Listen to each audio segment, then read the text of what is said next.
मेरे दिव्य गुरुदेव श्री परमहंस योगानंद जी के द्वारा ये टॉपिक,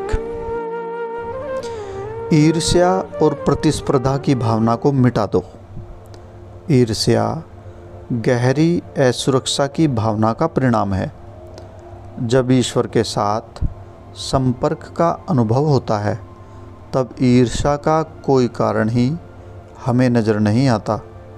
तब हमारे पास जो भी है उसी में हम पूर्ण संतुष्टि अनुभव करते हैं, क्योंकि हमें यह बोध हो जाता है कि वह हमें भगवान से मिला है। दूसरे किसी वस्तु की हमें कोई चाह नहीं रहती, क्योंकि हम पूर्णता अनुभव करते हैं और किसी चीज़ की आवश्यकता ही नहीं रहती। सांसारिक मानसिकता के लोगों में ईर्ष्या आमतौर पर रहती है, परंतु जो लोग ईश्वर की खोज में लगे हैं उनके हृदय में यह पनप नहीं सकती। गुरुदेव ने ईर्ष्या से संबंधित एक उदाहरण दिया था जिसको मैंने कभी नहीं भूला। कुछ शिष्यों को उन्होंने कहा था, यह मेरा हाथ और इसकी ये 5 उंगलियां हैं। यह उंगली उस उंगली का स्थान नहीं ले सकती और वह उंगली दूसरी किसी उंगली का स्थान नहीं ले सकती। मुझे अपना काम करने के लिए इन सभी की आवश्यकता है। तुम में से प्रत्येक का मेरे हृदय में और ईश्वर के प्रेम में अपना अपना यथा योग्य स्थान है, और प्रत्येक व्यक्ति को अपने परिवार और समाज में अपना उचित स्थान मिलेगा यदि वह अपना यथा योग्य योगदान दे। इसलिए ईर्ष्या का कोई औचित्य ही नहीं। प्रतिस्पर्धा की भावना यानी कि कंपटीशन और मत्सर भी ईर्ष्या से लगभग मिलता जुलता ही है। कभी कभी गुरुदेव जानबूझकर किसी शिष्य को कुछ दे देते और दूसरे की पूरी उपेक्षा करते।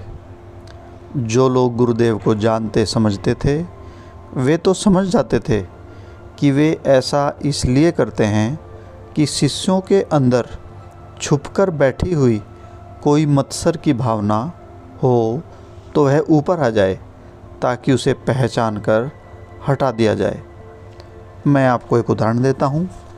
गुरुजी हर वर्ष किसी फंक्शन में, किसी त्यौहार पर हम शिष्यों को छोटे छोटे उपहार दिया करते थे, और उन सब उपहारों में सबसे छोटा उपहार मुझे ही हमेशा देते थे।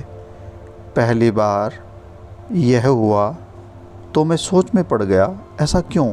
मैंने सोचा हो सकता है वे मुझे दूसरे शिष्यों जितना नहीं चाहते। फिर मुझे अपने आप पर अत्यंत शर्म आई कि ऐसा सोचना कितना लांछनास्पद है। ऐसा सोचना बेशक सहज मानवीय है, परंतु इस प्रकार का ओछापन मैं अपने आप में देखना नहीं चाहता, न दूसरे किसी में। इसलिए फिर मैंने इस बात का विश्लेषण किया, इससे तुम्हें क्या सचमुच में कोई फ़र्क पड़ता है? तुम्हें तो कभी किसी भौतिक वस्तु की चाह ही नहीं थी। तुम्हारी इच्छा केवल इतनी ही है कि गुरुदेव के मन में तुम्हारा स्थान हो। ऐसे ही किसी एक त्यौहार के उपहारों के माध्यम से यह प्रदर्शित करने की कोई आवश्यकता तो नहीं। उसी क्षण मेरी समझ में आ गया कि मत्सर भाव को हटाने का मतलब क्या है। तब से फिर कभी मैंने उस भाव को अपने मन में आने नहीं दिया। गुरुदेव ईर्ष्या और मत्सर को कभी सहन नहीं करते थे। जो शिष्य उनके करीब रहना चाहते थे उनमें इस प्रकार की आत्म केंद्रिता को वे कभी बर्दाश्त नहीं करते थे। वे कहते थे, केवल अपनी थाली पर ही दृष्टि रखो, दूसरों की थाली में क्या है इस ओर कभी कोई ध्यान मत दो। तुम्हें केवल वही मिल सकता है जो तुम्हारा अपना है, और वह हालत में तुम्हें मिलकर ही रहेगा। यह मेरे लिए एक बहुत बड़ा सबक था कि गुरुदेव का संबंध दूसरों शिष्यों के साथ कैसा है, इससे सचमुच मुझे कोई फ़र्क नहीं पड़ना चाहिए। केवल मेरे लिए इसी बात का महत्व होना चाहिए कि भगवान और गुरु के साथ मेरा संबंध अधिकाधिक गहरा हो रहा है या नहीं। अपने साथ और ईश्वर के साथ सत्यनिष्ठ रहें। झूठापन एक गंभीर दोष है। यह अंतःकरण में चल रहे आंतरिक द्वंद्व का बाहरी लक्षण है। यदि झूठापन आप में है तो आपका मन ईश्वर पर नहीं रह सकता, क्योंकि ईश्वर स्वयं सत्य हैं। एक सत्य की दिशा में और दूसरा असत्य की दिशा में, दो विरुद्ध दिशाओं में जा रही नाव में दो पांव रखना असंभव है। परंतु क्या हमें हमेशा सत्य ही बोलना चाहिए, चाहे उससे दूसरों को दुख ही क्यों न हो? गुरुदेव इसे इस तरह समझाते थे। आप रास्ते से किसी अंधे आदमी को जाते देखते हैं और सत्य प्रियता की अपनी जिद में आप उसे पुकारते हैं, ओ अंधे, ज़रा 1 मिनट के लिए रुक। तो वह क्रूरता है। अपनी बुद्धि का प्रयोग करो और समझो कि सत्य बोलने का अर्थ क्या है। एक बार ऐसा हुआ कि किसी ने किसी और के बारे में कुछ भला बुरा कहा और यह बात गुरुदेव तक पहुंच गई। गुरुदेव ने जब उस व्यक्ति से इसके बारे में पूछा तो उसने कहा, मुझसे एक प्रश्न पूछा गया था और मुझे लगा कि मुझे उत्तर में सत्य बताना चाहिए। अब यहाँ पर इस व्यक्ति को दूसरे किसी के बारे में अपना मत बताने का कोई अधिकार नहीं था, क्योंकि वह बात उसके अधिकार क्षेत्र से दूर थी और सब तथ्यों से भी वह परिचित नहीं था। यह उसे समझाने के बाद आध्यात्मिक सत्यनिष्ठा के तत्व को उसे समझाने के लिए गुरुदेव ने एक उदाहरण दिया। उन्होंने कहा, कल्पना करो कि एक आदमी हाथ में छुरा लेकर किसी का पीछा कर रहा है। तुम वहाँ खड़े हो, छुरा हाथ में लिए वह चोर तुमसे पूछता है कि भागने वाला वह आदमी किस तरफ गया, और तुम बता देते हो वह उस पेड़ के पीछे छुपा है। तुम सत्यनिष्ठ रहे, सत्य बोले, लेकिन तुम्हारे उस सत्य का परिणाम भयंकर होगा। इसलिए इस प्रकार की सत्यनिष्ठा उचित नहीं है। इससे कहीं अधिक अच्छा होगा चुप रह जाना या दूसरी दिशा में उंगली दिखा दें, बजाय इसके कि तुम ऐसा करो जिससे बुराई को बढ़ावा मिले।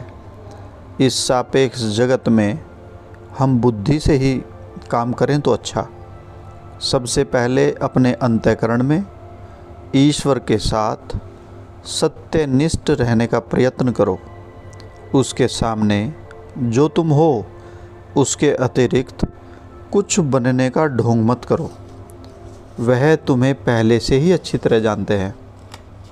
उसे तुम्हारा जो आकलन हुआ है उसे पहचानने का प्रयत्न करो।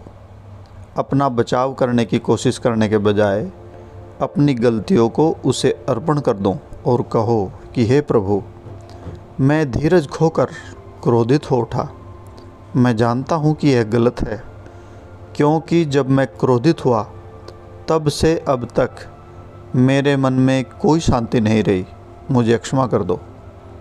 यदि आप सच्चे हृदय से यह करेंगे तो ईश्वर के समक्ष अपना हृदय खोलने से आपको अच्छा लगेगा, जैसे पिता या माता या किसी भी अन्य प्रियजन के समक्ष हृदय खोलने से अच्छा लगता है।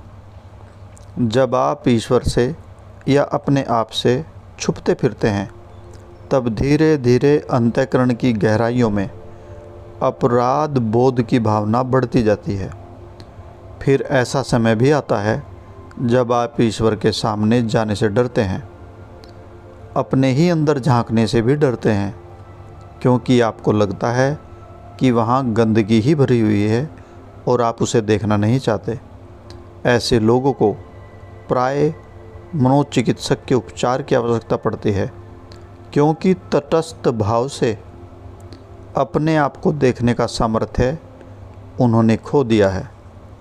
ध्यान से ईश्वर के बारे में और उसकी असीम करुणा के बारे में तथा उनके साथ अपने संबंध के बारे में पूर्ण ज्ञान प्राप्त होता है। धीरे धीरे मनुष्य मनोवैज्ञानिक समस्याओं के उन सब आवरणों को उतार फेंकना शुरू करता है जो उसे ईश्वर से अलग रखते हैं। ध्यान के माध्यम से अंततः आप अपना सत्यनिष्ठ अवलोकन कर पाएंगे और किसी प्रकार का कोई अपराध बोध की भावना आपके मन में नहीं उठेगी, न ही ईश्वर से किसी प्रकार का कोई डर आपको लगेगा। आप अपने दोषों को एक एक करके आत्मा के गुणों में परिवर्तित करते जाएंगे। जय गुरु जी।